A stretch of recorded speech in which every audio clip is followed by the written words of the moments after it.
Salut mes Rocky Ladies, comment est-ce que vous allez? Bienvenue sur ma chaîne YouTube. Si tu es nouvelle par ici, je m'appelle Promesse Sampa. Je suis entrepreneuse dans le digital, entrepreneuse e-commerce. Je fais pas mal de choses à côté. Si tu peux regarder sur ma chaîne YouTube, je partage des idées business. J'interviewe les femmes qui ont créé leur business aussi. Donc, on s'abonne pour ne rien louper. Ces vidéos et ces interviews sont faites pour vous booster, pour vous motiver à faire quelque chose aussi. C'est vrai, l'entrepreneuriat n'est pas fait pour tout le monde. Mais si tu as envie d'entreprendre et que tu ne sais pas ce qu'il faut faire, tu es au bon endroit. Donc, on active la cloche de notification pour ne pas l'ouvrir, pour ne pas louper les prochaines interviews. Aujourd'hui, je vais faire une interview d'une dame. Elle est expert communication et marketing. Elle va nous parler un peu de son parcours. Le métier du digital est un peu, on va pas dire un peu, mais elle est à l'ère, voilà, du digital. Donc voilà, tout le monde se lance dans le digital. Moi, j'ai fait des études en marketing digital. J'ai mon master 2 en marketing digital. J'ai fait du commerce. On va pas en parler aujourd'hui. Donc voilà, n'hésitez pas à suivre jusqu'au bout, à aussi travailler. Le but, c'est de vous monter des personnes dignes de confiance pour que vous puissiez travailler avec elles. Donc, ça me ferait plaisir si vous allez faire un petit tour sur leur profil pour voilà, leur commander leurs produits, leur commander leurs services. Donc, merci et on se retrouve tout à l'heure pour l'interview.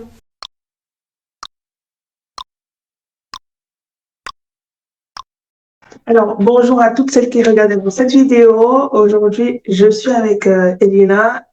Elle va se présenter tout à l'heure donc, et nous parler un peu de son parcours. Merci Elina de m'avoir accordé un peu de ton temps. Je te laisse te présenter, nous dire ce que tu fais comme activité. Yes, hello, bah merci à toi, avec grand plaisir. Alors moi, je suis consultante et formatrice en marketing digital. Donc, j'accompagne les entreprises et les solopreneurs dans leur stratégie de communication digitale et je les accompagne en les formant ou en les accompagnant, donc en gérant leur réseau ou en les coachant. D'accord, ok, ça fait pas mal de choses que tu fais. Si tu ne le sais pas, je suis diplômée en marketing digital. J'ai fait mon master 2 ouais, en 2021. Je l'ai terminé en 2021, donc voilà. C'est vrai que le métier du digital est beaucoup à la norme ces temps-ci. Donc, comment est-ce que ça t'est venu l'idée de partir sur le digital? C'est un peu particulier. En fait, j'étais pas du tout partie dans cette voie-là, honnêtement. D'accord. C'est vers le confinement, j'ai décidé d'ouvrir un compte Instagram pour faire de l'influence. Euh, et en fait, ça a marché. C'est-à-dire que j'ai commencé à recevoir des produits qui m'intéressaient, que je cherchais à recevoir. Et petit à petit, je les ai monétisés, c'est-à-dire que j'étais rémunérée pour ce que je faisais pour les marques. Et je me suis dit, bon, bah, en fait, j'aime beaucoup ce côté, participer aux campagnes, etc., marketer, tout simplement. Et je me suis dit, bah, pourquoi pas partir dans autre chose, puisque à ce moment-là, j'étais dans le social et médico-social, j'étais éducatrice, donc rien à voir. Voilà, donc à ce moment-là, je reprends une formation community manager et rédactrice web à Marseille. Et direct après ça, je me lance, je fais un stage et je me lance en freelance. Et du coup, c'est vraiment comme ça, petit à petit, que je suis arrivée dans le marketing digital. Je me suis fait vraiment sur 2, 3 ans, je dirais, une place avec la formation, etc. Donc, aujourd'hui, tu n'es plus éducatrice ou tu fais les deux en même temps?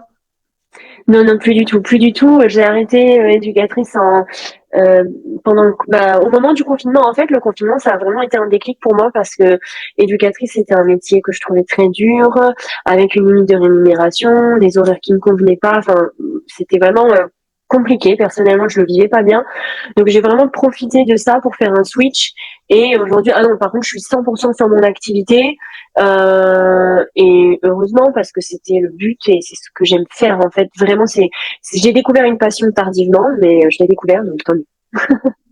Vaut mieux tard que jamais, dit-on souvent, hein. Grave. Carrément. Donc, à la base, c'était, tu voulais devenir influenceuse. Ouais, franchement, quand j'ai découvert, parce que j'avais les réseaux sociaux, mais je les développais pas du tout, je m'y connaissais pas. J'étais pas dans ce domaine. Et c'est vrai que je me suis dit, mais pourquoi pas essayer? Ça a l'air chouette. Et je voulais aussi un côté influence écologique, enfin éthique. Je voulais recevoir des produits et du coup, si possible, influencer les achats des abonnés d'une manière positive, avoir un impact positif. Du coup, ouais, j'ai commencé par cette partie-là et c'est vrai que pourquoi j'ai pas continué, tout simplement parce que c'est pas enfin, le côté influence, mettre son lifestyle en avant, etc. Ça, par contre, ça me correspond pas. Moi, je suis plutôt introvertie, je suis plutôt, voilà, j'aime ma tranquillité. Donc, être consultante, oui, j'adore, mais passer mon temps sur les réseaux à montrer ma vie, beaucoup moins. Voilà. Mais influenceuse aujourd'hui, bon, ok, je pense qu'on va pas aller sur ce terrain-là parce que je pense que tu as résumé bien le truc. La plupart du temps, c'est montrer sa vie sur les réseaux sociaux et beaucoup de personnes n'ont pas, comme tu l'as dit, tu es introverti, n'ont pas cette facilité-là à le faire. Donc, je sais pas ce qui t'a poussé déjà au début d'aller dans cette... Ben, je sais pas, je pense que vraiment j'en avais marre. Je savais pas comment mettre un pied dans les réseaux sociaux parce que j'avais pas encore de formation, j'avais pas encore eu d'expérience entrepreneuriale, etc. Donc je me suis dit, il faut bien tester par quelque chose. Et je me suis dit, bah pourquoi pas essayer de recevoir des produits. Je me dis, c'est intéressant, surtout si j'influence bien, etc. De manière positive, je veux dire. Et en fait, vraiment, c'est venu comme ça pour essayer de faire un pas vers le digital, en fait. D'accord. Et aujourd'hui, si quelqu'un veut devenir influenceuse, comme moi par exemple, est-ce que je peux venir te voir pour que tu m'accompagnes ou pas? Alors, je le fais pas dans mes services, c'est-à-dire que il y a des organismes de formation avec qui je travaille qui ont des formations influenceurs. Moi, je peux intervenir, mais je fais pas tout le module et je le fais pas en mon nom personnel, je le fais au nom d'organismes de formation qui ont eux cette formation définie. Mais oui, du coup, par les organismes, tout à fait. Ah, ok. Oui, ça m'étonne.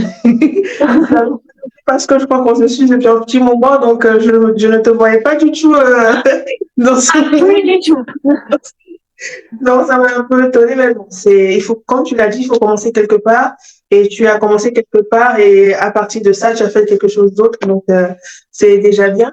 Tu nous parlais tout à l'heure un peu de ton parcours. Euh, ok, influenceuse. Après, tu as suivi les formations de community manager. Ce qui est bien, c'est que à la base, tu ne faisais pas ça du tout. Ce n'était pas ton métier. Et depuis un moment maintenant, c'est devenu ton métier. Tu peux expliquer aux femmes qui regarderont aujourd'hui, parce que il y a beaucoup de reconversions professionnelles, comme on peut le voir. Comment est-ce que tu as choisi ta formation? Est-ce que tu as été accompagnée? Tu peux nous expliquer un peu comment est-ce que tu as fait? Bien sûr. Vraiment, le point de départ, c'est moi, c'est-à-dire que je voulais me sortir de cette situation. Du coup, j'ai cherché sur Internet, tout simplement, plein de formations possibles. C'est un coût, c'est vraiment un coût, et parfois le CPF ne suffit pas du tout. C'est une formation qui coûtait des milliers d'euros. Donc, j'ai tenté ma chance au Pôle emploi. J'avais pas de rémunération Pôle emploi à l'époque, mais par contre, j'avais quand même le droit de me faire accompagner pour une reconversion. Et en fait, j'ai présenté mon dossier sur cette formation-là. Je crois qu'elle coûtait à peu près 8 000 euros. C'est des formations qui sont payées par la région souvent, parce qu'en fait, c'était sur 6 mois, etc. Et c'était avec un organisme qui s'appelle l'ACPM à Marseille. Donc forcément, il fallait avoir le budget. Et en général, dans ces formations-là, de toute façon, on est accompagné par des organismes, le Pôle emploi, etc. Et en fait, le dossier a été pris et c'est comme ça que vraiment j'ai pu commencer quelques mois, semaines plus tard. Enfin, vraiment, ça a été rapide. Mais heureusement que je me suis fait accompagner parce que, effectivement, solo, sortir ses sommes, c'est pas possible, quoi. Ouais. J'ai reçu Charlène de Kéréo Design. Je ne sais pas si tu la connais. Voilà. Non. D'accord, je l'ai reçu il y a pas longtemps aussi qui m'a parlé en fait du fait de se faire accompagner. Donc, celles qui regarderont cette vidéo, si vous habitez dans des villes, rapprochez-vous de Pôle emploi, d'autres Ouais. organismes ici, parce que je pense qu'il y en a pas mal qui accompagnent, surtout dans la reconversion professionnelle. N'essayez pas de faire les choses de vous-même. Faut pas réinventer la roue parce que 8 000 euros, Ça. c'est beaucoup. Si tu n'as pas les moyens de les sortir de ta poche. Après, je pense qu'il y a des formations. Est-ce que tu penses que les formations qui ne sont pas à ce coût-là, qui sont beaucoup moins, est-ce que ça va fonctionner aussi pour les gens ou comment? Oui, oui, je pense qu'il y a des super formations. Moi, je travaille avec des organismes qui proposent des formations plus courtes. Il y en a une, c'est Community Manager. Elle s'appelle vraiment comme ça. Je vais pas dire qu'elle sera aussi poussée, moi, ma formation. Enfin, je veux dire, c'était quotidien pendant 6 mois. C'est encore différent qu'un master. Enfin, voilà, il y a plein de manières de se former. Mais par contre, je pense qu'il peut y avoir des choses très intéressantes, qu'il faudra continuer peut-être se former derrière. Mais c'est pas forcément le prix. Alors évidemment, je dis pas une formation à 200-300 euros. Je pense que je crois pas qu'on puisse devenir community manager comme ça en 2-3 jours. C'est mon avis. Mais par contre, il y a des formations plus conséquentes sur plusieurs mois qui sont plus abordables et qui sont pas forcément moins qualitatives. C'est juste une façon de fonctionner qui sera pas la même en fait. Donc, voilà. D'accord, ok, je comprends. Du coup, tu préconises quand même d'avoir, si quelqu'un est devenu community manager aujourd'hui, de prendre Ouais. une formation beaucoup plus poussée dans le domaine que de vouloir prendre une formation, on va dire light, et qui ne, et à la fin, elle se retrouvera un peu coincée, je pense, hein, parce que, Ouais, pardon. vas-y, Excuse. vas-y. Oui, je pense que si c'est trop court, s'il n'y a pas d'accompagnement, moi, je sais que l'information, heureusement qu'elle a été sur plusieurs mois et qu'elle a été assez conséquente en termes de travail qu'on a fourni, parce que bah, je me suis plantée, j'ai appris plein de choses, enfin vraiment, et j'ai eu un accompagnement vraiment conséquent. Enfin, donc, je pense que si on fait un truc trop court, on n'a pas le temps d'apprendre. Il y a plein de détails dans les métiers du digital qui s'apprennent pas comme ça, quoi. Donc, oui, faut quand même s'investir, je pense. Ouais, t'as bien raison. Il y a plein. Moi, je pense que j'ai pris 2 ans pour faire mon master. Mais ouais, Donc, voilà. Prenez une formation que vous pensez qui est assez complète parce ouais, que après, derrière, faut pas galérer, quoi. C'est ça, c'est ça. faut pas galérer. Et aujourd'hui, tu peux nous expliquer concrètement en quoi ça consiste, pardon, d'être community manager ou expert en réseaux sociaux? Oui, alors de mon point de vue, de ce que moi je fais au quotidien, j'ai un peu deux casquettes entre guillemets. Donc il y a la casquette community manager qui est vraiment axée sur la gestion des réseaux sociaux des marques, soit directement avec le client, soit des fois des fois c'est par des agences de communication. Donc moi j'ai que la gestion des visuels, des légendes, etc. Soit c'était chez moi le bruit, pardon.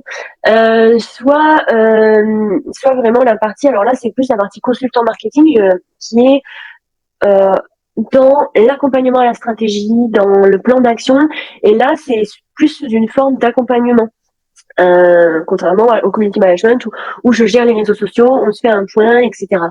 Et il y a aussi la partie formation que je développe pas mal. C'est vrai que je dis deux casquettes parce qu'en fait, je mets ensemble l'accompagnement à la stratégie, le côté consulting, avec la formation. Parce qu'en fait, c'est vraiment une intervention de ma part dans les deux cas euh, pour euh, pour apporter de la connaissance aux personnes qui sont formées ou auprès de qui j'interviens en fait. D'accord. Donc aujourd'hui, être community manager, c'est gérer les réseaux sociaux, la création de contenu aussi, Ouais. Il la y a de la rédaction web, la pardon. rédaction. Ouais, ouais. Il y a pas mal de choses. Est-ce que aujourd'hui tu conseillerais plutôt à quelqu'un de se spécifier que par exemple dans la rédaction web, ou tu préfères que ce soit en ensemble, un packaging, pardon, rédaction web, gestion des réseaux sociaux. Est-ce que c'est mieux que ce soit un packaging ou juste se spécialiser dans un truc? C'est une bonne question. Alors, je sais qu'il y a, ouais, je sais qu'il y a vraiment des gens qui sont spécialisés. J'en vois beaucoup sur Mac, sur LinkedIn, etc. Il y a des gens qui font que de la rédaction SEO. Moi, par exemple, c'est pas spécialement mon domaine. Je me suis pas spécialisée là-dedans, donc voilà. Il y a des gens qui font que du community management pour les sophrologues, etc. Il y a des gens qui se nichent vraiment beaucoup. Je ne sais pas si je le conseille ou si je le déconseille. Je pense que si notre personal branding est très bien travaillé, on peut avoir plusieurs cordes à son arc en se limitant quand même parce que quelqu'un qui sait faire trop de choses, il va perdre peut-être un petit peu en crédibilité sur certains domaines. Donc c'est pas mal de refermer un peu quand même. Mais je pense que le fait d'être ultra niché sur un truc précis n'est pas obligatoire, selon moi. Ah, ok. C'est bien de se nicher, ça c'est important de choisir sa niche. Mais comme tu disais, par exemple, pour une sophrologue, tu vas pas partir que pour dire oui, je vais te faire que la rédaction SEO. ce serait Mhm. bien de faire la rédaction SEO, la création de contenu aussi. Donc, voilà, un petit packaging au lieu de partir dans tous les sens. Je pense parce que maintenant, on a besoin d'être accompagné quand même sur plusieurs points. Et si les entreprises ou les entrepreneurs, ils doivent à chaque fois prendre une personne pour le SEO, une personne pour Instagram, une personne pour Facebook, et je pense que ça peut les perdre un peu. Et le Ouais. fait qu'un community, de toute façon, il est censé savoir faire de la rédaction web, il est censé gérer Instagram, les interactions, les visuels, bah, ce sera mieux pour la personne ou pour l'entreprise qui va pas se perdre avec 12 000 contrats, quoi. Oui. Mm. Tu as Je raison, ouais, pense. c'est beaucoup mieux, ouais. Ouais. Aujourd'hui, quelles sont les qualités qu'il faut à une personne pour savoir que j'ai envie de devenir community manager? Quelles sont les qualités qu'il me faut? Alors, j'y avais réfléchi. Moi, je dirais direct, je pense à l'organisation. Franchement, c'est un des trucs pour moi les plus importants. C'est aussi bien pour gérer sa partie freelance, donc soit en tant que community dans son quotidien, et aussi bien pour ce qu'on va apporter aux marques ou aux entrepreneurs qu'on accompagne. C'est être ultra carré, organisé. Moi, je sais que j'utilise Notion, j'ai vraiment des trucs, des cases, etc. Donc, il y a ce truc-là. Il y a le truc d'être curieux.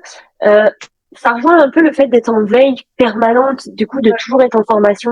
Parce qu'en fait, si on veut devenir community ou état-reality du digital, on est dépendant des réseaux sociaux qui sont en permanente évolution. Les algorithmes, ils changent tous les 4 matins. Du coup, être curieux, accepter de se remettre en formation, en veille tout le temps et jamais se reposer sur ses lauriers, sur ses acquis. Ouais, bah, comme tu le dis, souvent, les gens ont tendance à penser, pardon, que les métiers du digital, c'est un truc assez facile. Ouais, tu vas gérer les réseaux sociaux, tu vas créer deux, trois posts et puis c'est bon. Mais, pour avoir essayé, moi, personnellement, Instagram, si tu vois, je ne crée plus trop de contenu. Voilà, ça m'a, ouais, Ok. comme tu le dis, il faut avoir une bonne organisation. Et moi, j'avais pas du tout une bonne organisation entre la petite, ses rendez-vous et tout. Je pouvais pas me mettre à 100% à créer du contenu pour Instagram. Ça m'a un peu, je peux pas dire saoulé, mais bon, ça m'a un peu Tu peux. découragée. Et comme tu le dis, je pense que moi, personnellement, côté Instagram, il faut que je retourne me former un peu sur ce domaine-là pour revoir les codes parce que je pense que ça a changé hein, de 2021 à 2023 maintenant. Les codes Instagram ont changé, les codes même YouTube, je pense qu'il y a plein de trucs qui ont changé. Ouais, Il faut savoir se mettre en veille et voilà, apprendre tout le temps aussi. Donc, c'est ça. merci beaucoup. Écoute, Aujourd'hui, on peut voir qu'il y a beaucoup de personnes, par exemple sur Instagram, qui sortent, ouais. je sais pas, de je ne sais où, qui se prétendent coach Insta, plein de choses qui poussent un peu partout. Qu'est-ce que tu penses de ce mouvement-là? Hum, Sincèrement, j'essaye de voir le verre à moitié plein dans le sens où je me dis, ça peut être aussi une bonne chose parce que ça veut dire que si ils se trouvent une place, ça veut dire qu'il y a de la demande. Quelque part, s'il y a de plus en plus de gens comme ça qui arrivent, bah c'est qu'il y a de la demande, c'est qu'on peut se faire de la place, c'est qu'on peut s'entraider, etc. Donc j'essaye de le voir vraiment du bon sens et de me dire, voilà, forcément du coup la valeur qu'on va devoir apporter va être de plus en plus grande puisqu'on est très nombreux et pour se démarquer, il faudra vraiment bien travailler son personal branding, ce qui est une bonne chose puisque les gens ils achètent aussi chez une personne pour la personne, pas que pour le service. Donc, je me dis, ça peut vraiment être une bonne chose. Je le vois pas d'un mauvais œil. Après, je dis toujours aux gens de faire attention parce qu'effectivement, faut savoir chez qui on va et vérifier un petit peu, voilà. Parce qu'il y a aussi, malheureusement, comme dans tous les domaines, bah, de l'arnaque.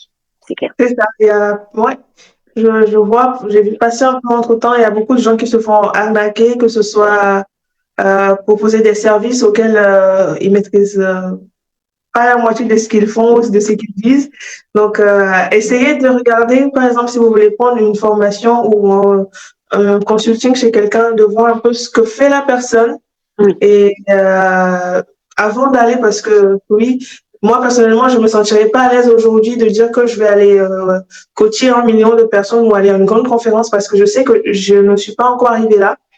Ce n'est pas que je n'ai pas les connaissances, mais moi, si je ne serais pas crédible devant les autres, je sais ce je que je comprends. fais, je maîtrise ce que je fais, mais regardez un peu avant de vous faire, comme l'a dit Elena, de vous faire arnaquer. Comment toi, tu gères aujourd'hui la concurrence Voilà. Euh, Bah, enfin, comment dire? Franchement, au personal branding sur lequel je travaille, et grâce à ma personnalité, du coup, je vais dire aussi simplement, ouais, je me démarque en fait, je me démarque de par, ben voilà, j'ai un côté léger, j'ai sur LinkedIn, voilà, j'aime me mettre en avant que j'accompagne pour telle raison, la santé mentale, etc. Ce qui fait que j'ai un personal branding travaillé et que si on se tourne vers moi aussi, c'est pour ces particularités-là. Donc la concurrence, je la sens pas tellement puisque quand on est unique, ben on le sent moins. Après, je vois bien qu'il y a plein de gens qui font du consulting marketing mais ils ont eux aussi chacun leur personnalité. Il y en a qui sont plus corporate et c'est ça. Et il y en a qui et du coup c'est pas gênant parce que moi les gens ce qu'ils apprécient les entreprises etc de manière générale ils me le disent c'est ce côté léger c'est ce côté accessible la proximité etc. Donc en fait comme on n'est pas 12 000 à être comme ça franchement je le vis plutôt bien je dirais. D'accord. Pour résumer un peu, il faut savoir rajouter de sa personnalité dans ce qu'on fait, Ah, avoir bon personal branding, rajouter de sa personnalité et un peu de storytelling bien sûr sur voilà. Et avec, je crois, ce combo-là, normalement, on arrive facilement à se démarquer des, euh, des autres concurrents. exactement, vraiment la personnalité en avant. J'ai vu le truc. La personnalité, c'est hyper important pour se démarquer. Et ouais, quand je parle personal branding, je parle vraiment de tout, de ce à quoi je fais ressembler mon business. On voit, par exemple, sur Instagram que je suis un peu, voilà, je suis rigolote, je suis, voilà, j'essaye d'alléger un peu la chose. Je partage des trucs fun, etc. Et je montre bien que, bah, moi, c'est en café visio qu'on se rencontre ou en café en direct. Mais voilà, c'est pas dans un truc fermé, carré, où on s'ennuie, on se voit, etc.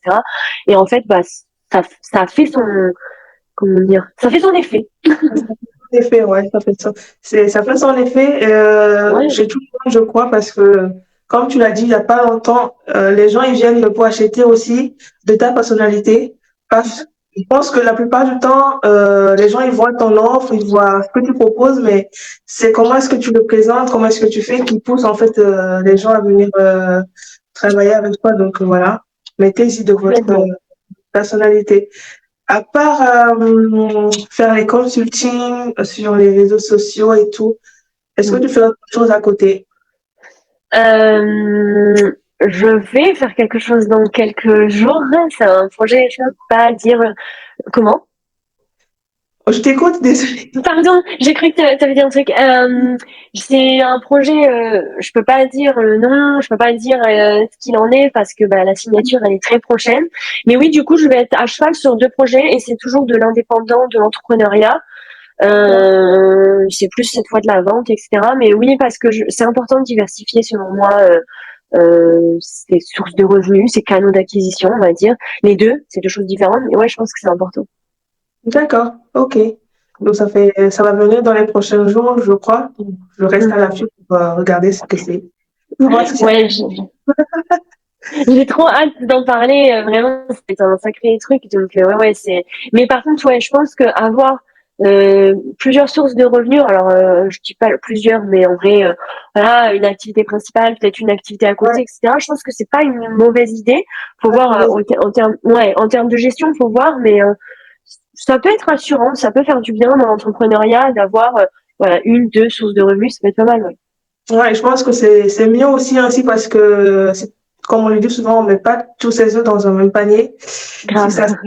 fait, ouais, ça va être compliqué. Donc, le mieux, c'est d'avoir deux, trois trucs, pas cinq ou 10 non plus, parce que en termes de Ouais, gestion, ça va être compliqué. grave. Mais deux ou trois, déjà pour commencer, c'est bien. Donc, moi, j'attends pour voir ce que tu vas nous sortir. Merci, Croate.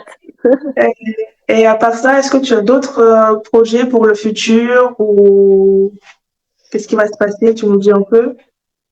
Bah vraiment, il y a ce truc-là, je pense qu'il va prendre pas mal de place parce Mhm. que c'est de la vente, donc forcément, je vais devoir être un peu plus enfin, proactive sur certains trucs.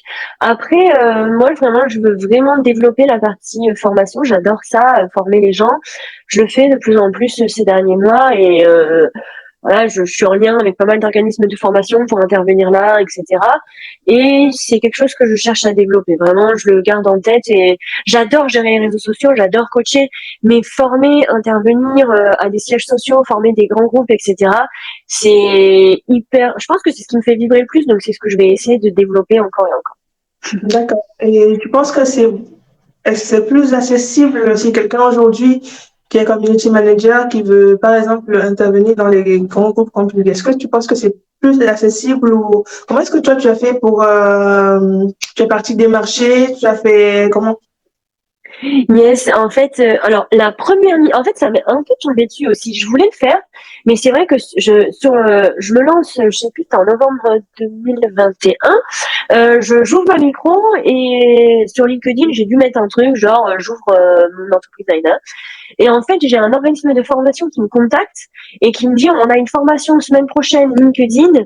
Est-ce que tu peux intervenir chez nous à Lyon, machin? Je dis bon, ok, pourquoi pas, allons-y. De toute façon, je sors de ma formation, donc c'est tout frais. Je connais par cœur LinkedIn, allons-y quoi.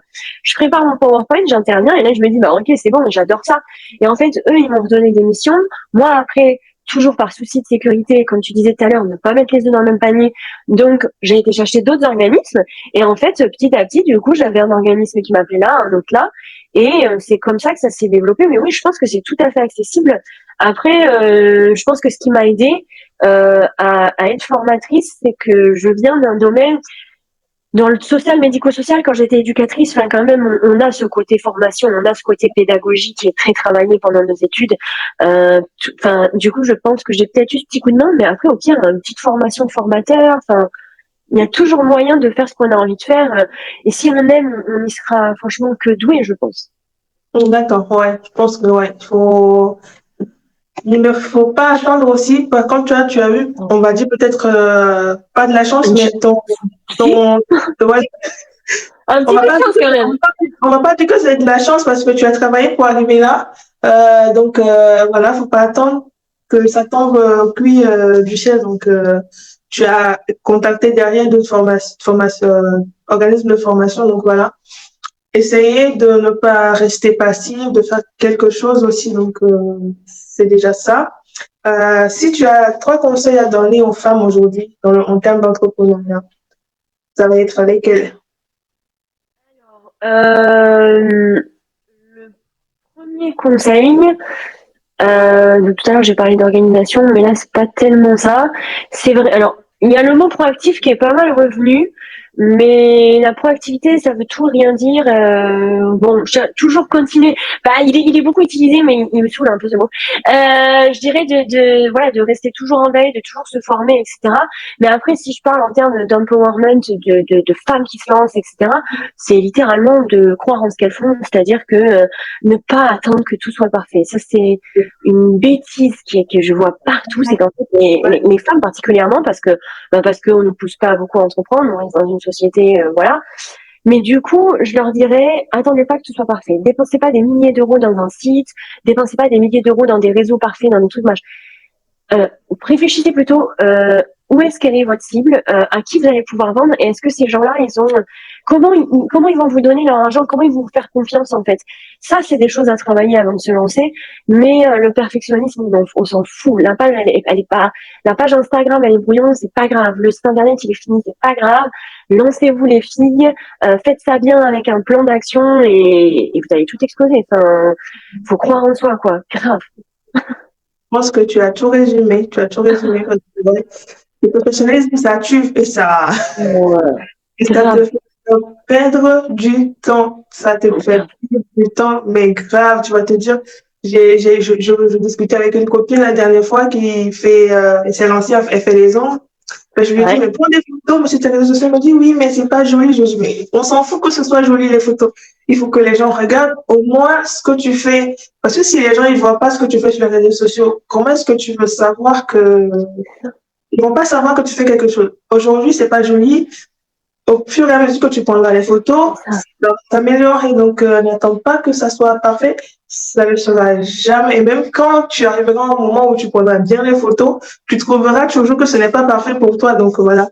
On ne se prend pas la tête. On n'attend pas que ce soit parfait. Et voilà, je pense que tu as tout dit. Aujourd'hui, si on veut travailler avec toi, comment est-ce qu'on fait? Bah, je suis facilement accessible. Vraiment sur mes réseaux sociaux, Instagram, LinkedIn, où je suis très active LinkedIn, je dirais. Ensuite Instagram, pas mal aussi. Et puis j'ai un calendrier en ligne, Calendly, qui est dans mes bios. Et puis par mail et par Malte surtout. C'est vrai que c'est une plateforme de freelanceurs, de freelance, qui marche bien et sur laquelle on est nous bien sécurisés les freelances. Donc Malte, Instagram, LinkedIn, le mail. Voilà. D'accord. Bah, tu me donneras tout ça que je mette dans la description Avec et plaisir. voilà, un mot de fin. Bah ouais, c'était super chouette, j'étais trop ravie d'échanger. Merci pour tes questions parce qu'elles étaient cool. Genre, c'était intéressant d'échanger sur ces sujets-là. On était sur des trucs précis et qui sont constructifs. Donc, non, non, très chouette. Merci beaucoup. Ah, merci à toi et Lina de m'avoir accordé un peu de ton temps. Merci à celles qui regarderont cette vidéo. N'hésitez pas à faire un tour sur les réseaux sociaux d'Elina pour voir un peu ce qu'elle fait. Si ça vous intéresse, elle peut vous accompagner dans vos projets. Donc, merci et on se dit à bientôt. Bye.